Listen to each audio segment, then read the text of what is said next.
Sementara itu pemirsa, terkena dampak harga bahan bakar minyak subsidi naik. Wadah Asosiasi Online Indonesia berharap pemerintah juga mengatur penyesuaian tarif di aplikasi transportasi online.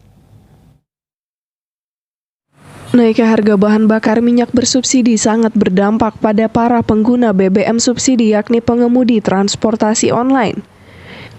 Hal tersebut disampaikan oleh Ketua Wadah Asosiasi Online Indonesia Edwin Langkai. Ia mengatakan sudah seharusnya pemerintah di daerah untuk membahas penyesuaian tarif transportasi online di Sulawesi Utara.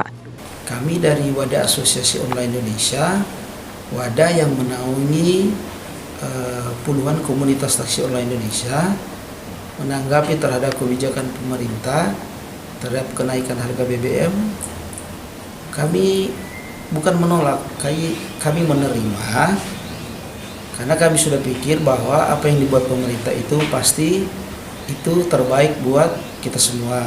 Cuma dengan catatan kalau untuk kami skala sebagai driver, artinya menghimbau untuk setiap aplikasi online untuk segera menyesuaikan tarif terhadap kenaikan BBM. Jadi tarif minimal, terus tarif per kilometer, karena untuk posisi sekarang sangat merugikan driver karena harga belum berubah. Sementara itu, dari komunitas driver online Manado, Mary Wisang mengaku sejak naiknya harga bahan bakar minyak bersubsidi pada hari Sabtu, yang penumpang jasa transportasi online berkurang. Untuk kenaikan BBM kan itu ditetapkan dari hari Sabtu kemarin kan. Ketika hari Sabtu kemarin memang dampaknya sudah berasa, tapi belum terlalu signifikan. Karena biasanya kan kalau weekend itu lonjakan order.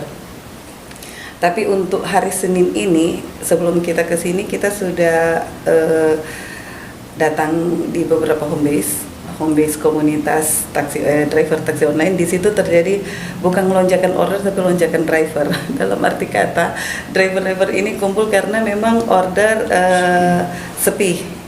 Hingga kini pihak sopir taksi online maupun ojek online menunggu pemerintah baik pusat atau daerah untuk menyesuaikan tarif transportasi online dengan adanya harga BBM subsidi yang naik pada Sabtu kemarin. Eka Putra melaporkan untuk Kawanua TV.